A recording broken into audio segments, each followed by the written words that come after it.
and I asked at last meeting whether there was a spot across the street that under this ordinance would qualify as a place to protest. I was assured that there was. Okay, now I hear that the ground has changed, that we're not considering this entire property as a residence. We're only considering the individual buildings within it that may be used for residential purposes, which changes the whole intent of the ordinance. This ordinance is against targeted residential picketing. In this case, the protest is against the institution, not any particular residence on that institution. Unfortunately, what happens, Supervisor, is it's observed in the breach, perhaps. When these people come out, they will yell certain things at certain people that they know who live there. And what happens is that they go from their residence, which is an apartment, to their dining hall. And that's where they like to yell at them or hold up signs or do whatever they wish to do.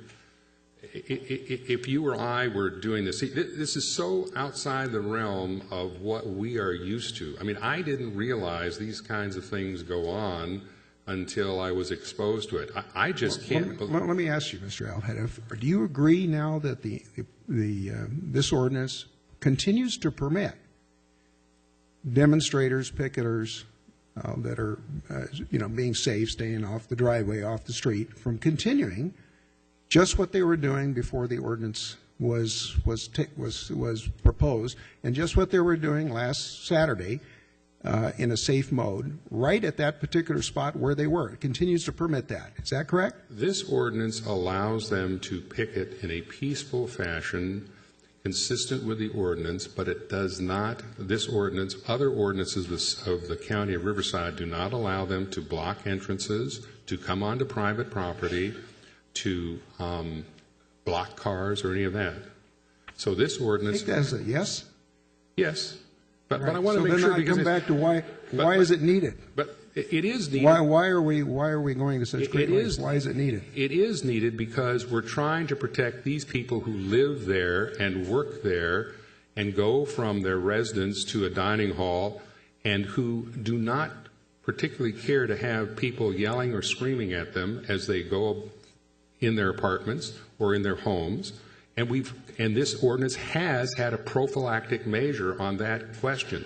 What these people are here today is talking about something unrelated to the ordinance. I want to make life simpler for everyone involved, particularly those that have to enforce these laws, the sheriff. They need to have clear rules too, under which otherwise all kinds of problems can ensue. And this seems to me to be very, very much more complicated than it needs to be. Well, Mr. Buster, I couldn't agree more, and if you would allow us to do exactly what you ordered us to do, that's exactly what we're going to do. We're going to meet with the Sheriff's Department. We're going to meet with the County Council. We're going to work through this. That's what we were supposed to do. We're back here today because, quite frankly, 5 or 10 people wanted to come and have another day. I guess the county becomes a county ordinance so that we don't have any one particular interest directing our sheriff or directing our different departments as to how it's interpreted. And that's one of my concerns here too. I mean, Ms. Walls, it seems to me this doesn't meet the particular problem out of which it arose, and unless I can get a clear sense that it's really needed here in this county because of other instances, I can't really support at this point. I think I could support some kind of continuance and see if there are instances where it's been where it's needed, but I don't see a use for this ordinance at this point. Well, if I may, this ordinance has already been effective in keeping people away from the residences. It has already worked, and that is important.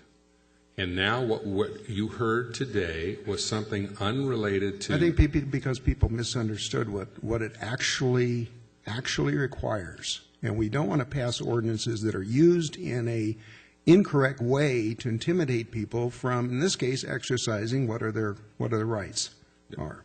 And you know, Supervisor, I understand and I concur with that, but at the same time, there's 500 people who live there who also have rights. And that's the reason why I was willing to entertain this type of approach, but it looks to me like it's not working in this case. It doesn't even apply. No, it does apply, and it has worked. What we're talking about are instances unrelated to anything that has to do with that particular question that you have. We are now talking about a small group of people who would like to stand in front of entrances with signs and do whatever they wish to do and block cars and other things. We have moved them effectively from the residential area.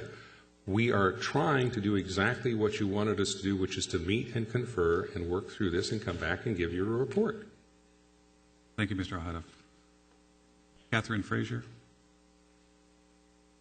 And then we're going to go ahead and, Mr. Chiquette, I think you were kind of confused about the way we deliver time. I'll let you speak after she's finished, okay? Ms. Frazier? Good morning to all of you. I think I know most of you. I'm Catherine Frazier. I work at Golden Era Productions, Church of Scientology. I've worked for the church for about 33 years. I've been there for about 12. I think the main point, and I appreciate all the work that you have done on this, each one of you, Pam particularly on the work, and Mr. Stone.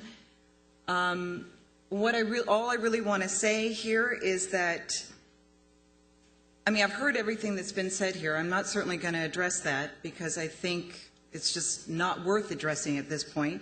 However, the one thing I want to say is that there are 500 people that live there, including myself, and that we too have a right, and I think that we can work with the sheriffs and the county council to work this out so that we too have our First Amendment rights and they have their First Amendment rights, and I am sure that we can work that out. Thank you very much. May I ask a question to Ms. Frazier? Ms. Frazier, over here. Oh, yes, Mr. Wilson. The event last week, yes. Were you involved in that event when the sheriff showed up? Yes, sir, I was there. Okay. Did this ordinance prompt you calling the sheriff? No, sir, it did not.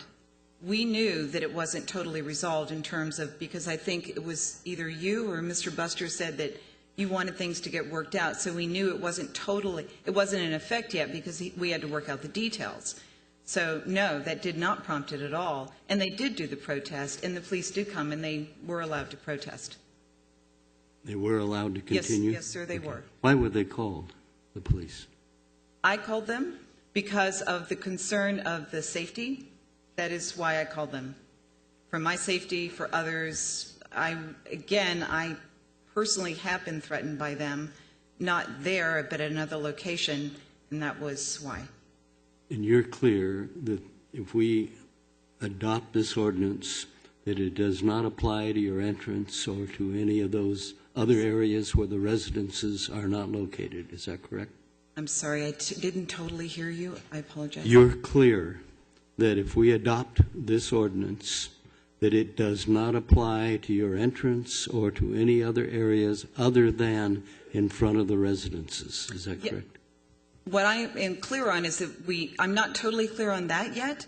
I know I do want to go over with the sheriffs because where we have the dining hall is exactly at that point next to the entrance, and that's part of the biggest issue because the way the property goes, you've got the dining room and then it goes underneath the road, and But that's this the doesn't problem. mention dining rooms. It mentions residences. I guess I've always considered, because the apartments themselves don't have cooking facilities, the dining hall is where we all eat and we all have to go there, and that's really becomes a bit of the problem. But I think what we can do, again, is get with the county council, work out with sheriff, and absolutely we will make sure that both First Amendment rights are given, and I understand that has to be that way, and we're going to work that out. Ms. Fraser? Yes, I just wanted to mention we have had discussions about whether the dining hall is a residence, and it's those residential areas that we've pointed out on the map that are the areas that would have to be targeted, not necessarily a dining hall. No, I know. I'm totally aware of that, and I know that's something we need to work out. Yes. Thank you, Ms. Fraser.